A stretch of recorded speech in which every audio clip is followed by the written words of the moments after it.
Hello दोस्तों, कैसे हैं आप सभी। उम्मीद करता हूं आप सभी स्वस्थ होंगे और आपकी पढ़ाई भी बहुत ही अच्छे से चल रही होगी। आप सभी का हमारे चैनल सक्सेस विद वीएससी में बहुत बहुत स्वागत है। आज संडे का दिन है। उम्मीद करता हूं आप सभी संडे को एंजॉय कर रहे होंगे। इसके अलावा आज है 20 नवंबर 2022। तो आज की क्या है इंपॉर्टेंट करंट अफेयर और ओल्ड करंट अफेयर में क्या है खास, ये जानने से पहले मैं आपको कुछ जानकारी दे दूं। हमारे इस चैनल के माध्यम से रोज सुबह 6 बजे करंट अफेयर की क्लास करी जाती है। शाम को 5:30 पर स्टैटिक जीके की 5000+ क्वेश्चन सीरीज चल रही है, जिसका प्लेलिस्ट का लिंक दिया गया है डिस्क्रिप्शन में। वहां पर जा करके आप पूरी प्लेलिस्ट के एक एक वीडियो को देख सकते हैं। इसके अलावा दूसरा लिंक दिया गया है टेलीग्राम का, जिसमें जुड़ करके आप डेली पीडीएफ को प्राप्त करके अपनी पढ़ाई को और भी अच्छा बना सकते हैं।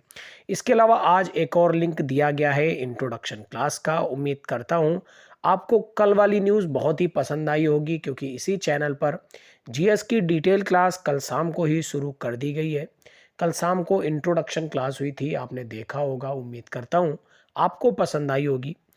तो आज की क्या है करंट अफेयर शुरू करेंगे हम लोग। तो चलिए शुरू करते हैं बिना किसी देरी के। आज की पहली न्यूज़ है हमारे देश के प्राइम मिनिस्टर मोदी जी से।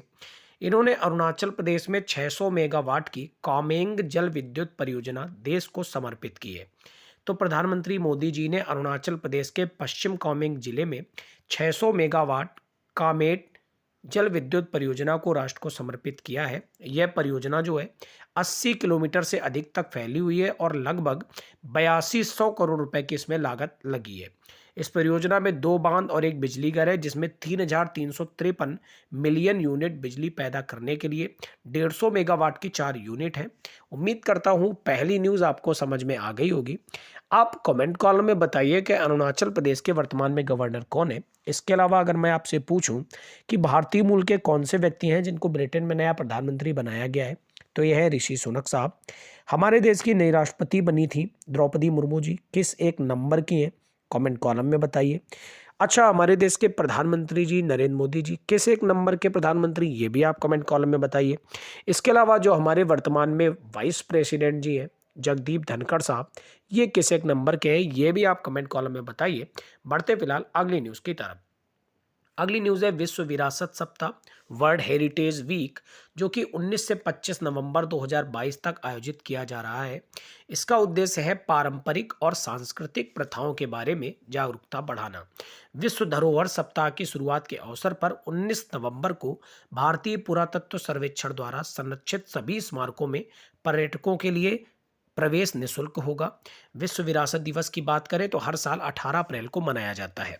अच्छा, एक बात बताइए, आपको कमेंट कॉलम में बताना है कि यूनेस्को जो विश्व धरोहर सूची निकालती है, इस विश्व धरोहर सूची में यूनेस्को द्वारा भारत की कितनी साइट को अभी तक शामिल किया गया है, आप कमेंट कॉलम में बताएंगे।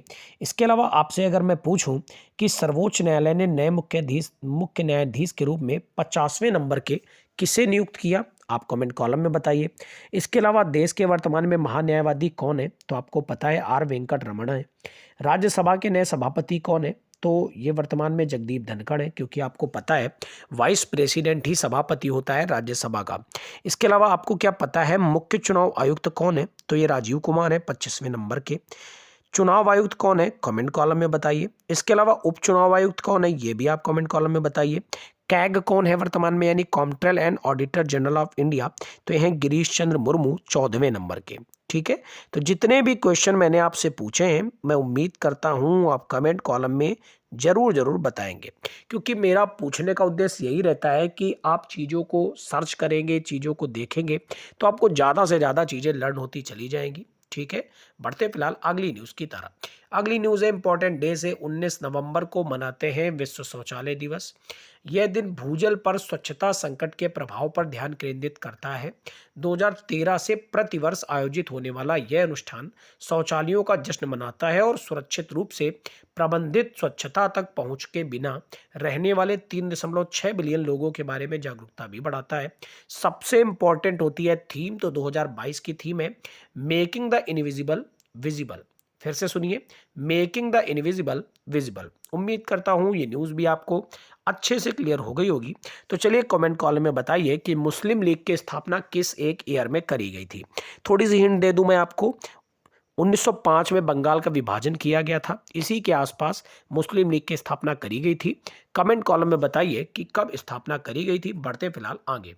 अगली न्यूज़ है कतर में होने वाला फीफा विश्व कप, जो कि 20 से 21 नवंबर को कतर में शुरू हो रहा है। और न्यूज़ ये है कि हमारे उपराष्ट्रपति साहब जगदीप धनखड़ कतर की आधिकारिक यात्रा करेंगे और फीफा विश्व कप 2022 के उद्घाटन के अवसर पर भारत का प्रतिनिधित्व करेंगे। कतर राज्य के अमीर शेख तमीम बिन हमद अल थानी के निमंत्रण पर वहां का दौरा कर रहे हैं। 2023 में दोनों देश पूर्ण राजनयिक संबंधों की स्थापना के 50 साल भी पूरे करेंगे। इसी कारण हमारे उपराष्ट्रपति जगदीप धनखड़ साहब वहां गए हुए हैं। उम्मीद करता हूं ये न्यूज़ भी आपको समझ में आ गई होगी। चलिए कमेंट कॉलम में बताइए कि 2018 का जो फीफा विश्व कप हुआ था, इसे किस देश ने जीता था, किस एक देश को हराकर, और ये हुआ कहाँ था। ये सारे पॉइंट आप कमेंट कॉलम में बताएंगे, ठीक है। इसके अलावा बात करें फीफा की, तो federation of international D football association, इसका हेडक्वार्टर कहाँ है, कमेंट कॉलम में बताइए। इसके हेड का नाम है जियानो इन्फेंटिनो। पढ़ेंगे फिलहाल अगली न्यूज़ की तरफ। अगली न्यूज़ है रस्किन बॉन्ड द्वारा लॉन्च की गई एक पुस्तक नल नाडा अनटिल वी मेट अगेन। तो व्यापक रूप से प्रशंसित पुस्तक मुद्रीकरण इनोवेशन के लेखक गौतम बोरा ने अपनी नई पुस्तक नल नाडा अंटिल वी मेट अगेन का शुभारंभ किया है। और इस पुस्तक का विमोचन महान लेखक रस्किन बॉन्ड ने किया था। नलनाडा until we meet again romance, प्रतिशोध और सदियों पुराने रहस्य से भरी एक मनोरंजन कहानी है। तो याद रखेंगे आप। बढ़ेंगे फिलहाल अगली न्यूज़ की तरफ। अगली न्यूज़ भी है एक पुस्तक से। इसका नाम है कारतूस साहब a soldier story of resilience.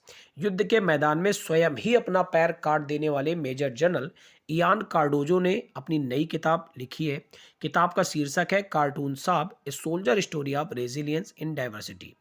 यह भारतीय सेना के पहले युद्ध विकलांग अधिकारी थे जिन्होंने एक बटालियन और एक ब्रिगेड की कमान संभाली थी। यानी कितना साहस कि युद्ध के मैदान में ही अपना पैर काट दिया था मेजर जनरल इयान कार्डोजो। उम्मीद करता हूं ये न्यूज़ भी आपको समझ में आ गई होगी। तो चलिए एक नरसंहार मैं आपसे पूछता हूं, जलियांवाला बाग हत्याकांड किस एक डेट को हुआ था, आप कमेंट कॉलम में बताएंगे। इसके अलावा क्या आपको पता है रोलेट अधिनियम कब हुआ था। अगर आपको रोलेट अधिनियम पता है तो आपको जलियांवाला बाग हत्याकांड भी पता होगा। चलिए दोनों दोनों कमेंट कॉलम में बताइए। कुछ मैं आपको और भी बताता हूँ। होम रूल लीग का निर्माण कब किया गया था, तो 1916 में। और ब्रिटिश सम्राट का दिल्ली दरबार कब लगा था, तो 1911 में, जिसमें जॉर्ज पंचम आए हुए थे। उम्मीद करता हूँ ये न्यूज़ भी आपको अच्छे से समझ में आ गई होगी।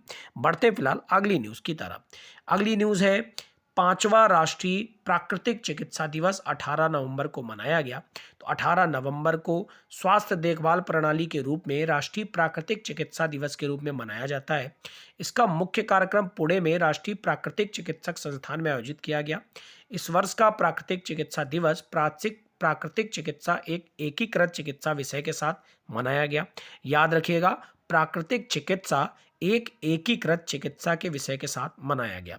इसके अलावा बात करें तो 19 नवंबर को ही मनाते हैं अंतर्राष्ट्रीय पुरुष दिवस, जो पहली बार मनाया गया था 1999 में त्रिनिदाद और टोबैगो में जेरोम द्वारा। याद रखना।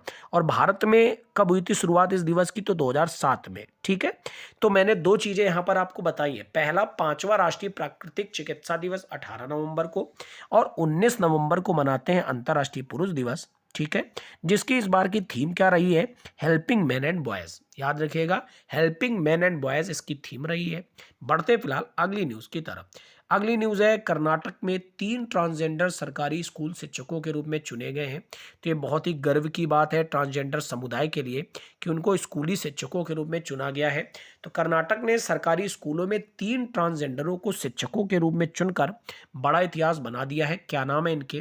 पहले हैं सुरेश बाबू, दूसरे हैं रवि कुमार, और तीसरे हैं अश्वत्थामा। इनको सरकारी स्कूलों में शिक्षक बनने वाले पहले ट्रांसजेंडर बन गए हैं।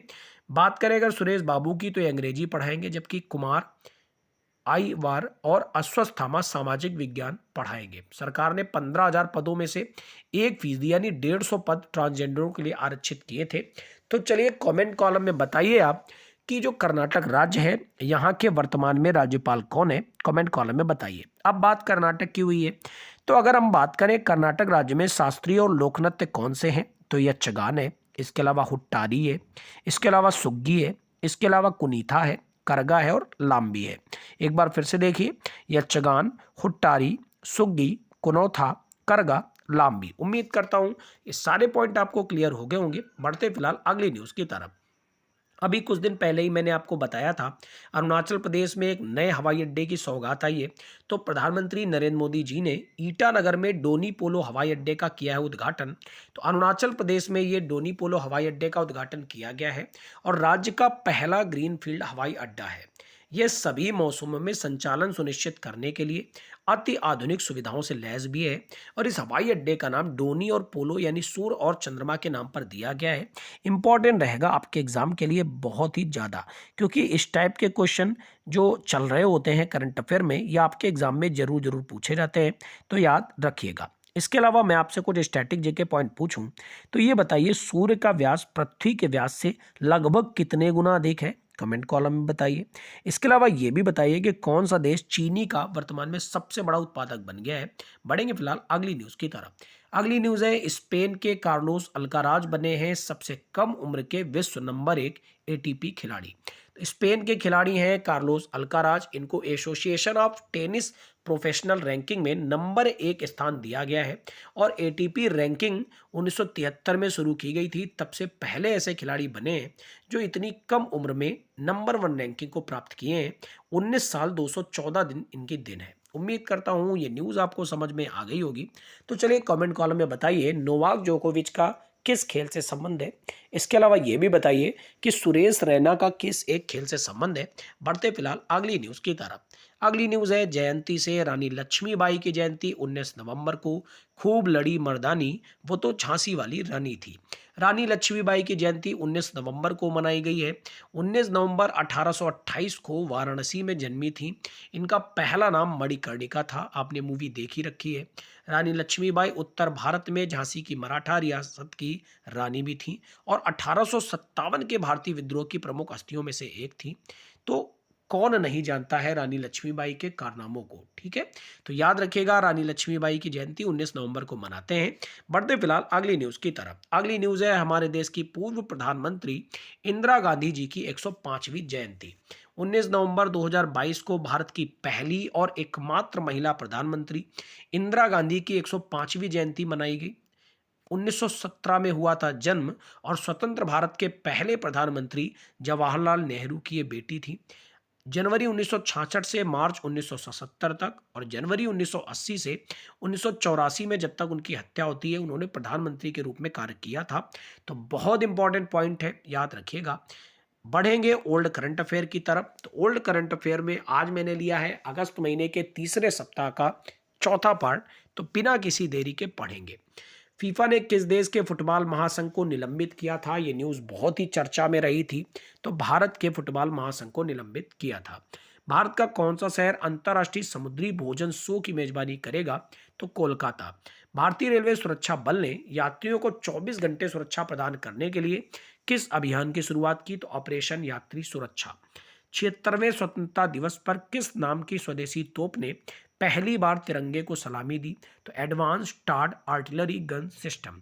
आज़ादी के 75 साल पूरे होने पर पृथ्वी से कितने किलोमीटर की ऊंचाई पर तिरंगा फहराया गया? तो 30 किलोमीटर। याद रखिएगा, बहुत ही बड़ा रिकॉर्ड बना है। तो ये पॉइंट आपके लिए बहुत इंपॉर्टेंट रहेगा। पारसी नववर्ष नवरोज उत्सव कब मनाया गया? तो 17 अगस्त को। दुनिया का सबसे ऊंचा पुल चिनाव ब्रिज के गोल्डन जॉइंट का उद्घाटन कब किया गया? तो अगस्त 2022 में। नेशनल स्पोर्ट्स क्लाइंबिंग प्रतियोगिता 2022 का आयोजन किस राज्य में किया गया? तो उत्तराखंड में किया गया। इसके अलावा भारत में रामसर स्थलों की सूची में 11 नए आर्द्र भूमियों को जोड़ने से संख्या कितनी हो गई? 75 हो गई। क्रिप्टो करेंसी रखने के मामले में कौन सा देश शीर्ष स्थान पर रहा? तो यूक्रेन रहा। संयुक्त राष्ट्र रिपोर्ट के अनुसार डिजिटल मुद्रा स्वामित्व में भारत किस स्थान पर रहा? तो 7वें स्थान पर रहा। उम्मीद करता हूं आज की एक एक न्यूज़ आपको अच्छे से क्लियर हो गई होगी। बढ़ेंगे इस वीडियो के सबसे इंटरेस्टिंग पार्ट की तरफ, क्विक रिवीजन करेंगे। तो सबसे पहले हम लोगों ने पढ़ा, अरुणाचल प्रदेश में 600 मेगावाट कामेंग जल विद्युत परियोजना समर्पित की माननीय नरेंद्र मोदी जी ने। विश्व विरासत सप्ताह 19 से 25 नवंबर को मनाया जा रहा है। विश्व शौचालय दिवस, विश्व पुरुष दिवस 19 नवंबर को मनाते हैं। कतर में फीफा विश्व कप में शामिल होने जा रहे उपराष्ट्रपति जी। इसके अलावा रस्किन बॉन्ड ने पुस्तक लिखी है नलनाडा अंटिल वी मीट अगेन। एक और पुस्तक कार्टून साहब ए सोल्जर स्टोरी को लिखा गया है इयान कार्डोजो के द्वारा। पांचवा राष्ट्रीय प्राकृतिक चिकित्सा दिवस 18 नवंबर को मनाया गया। कर्नाटक में 3 ट्रांसजेंडर सरकारी स्कूल शिक्षकों के रूप में चुने गए। प्रधानमंत्री जी ने ईटानगर में डोनी पोलो हवाई अड्डे का उद्घाटन किया। स्पेन के कार्लोस अल्काराज बने हैं दुनिया के सबसे कम उम्र के नंबर 1 एटीपी खिलाड़ी। रानी लक्ष्मीबाई जी की जयंती मनाई गई। इंदिरा गांधी जी की जयंती मनाई गई। इसके बाद हम लोगों ने ओल्ड करंट अफेयर को कवर किया। कैसी लगी आपको क्लास, कमेंट कॉलम में जरूर जरूर बताएं। आपकी छुट्टी का दिन मंगलमय हो। Thank you everyone, God bless you all.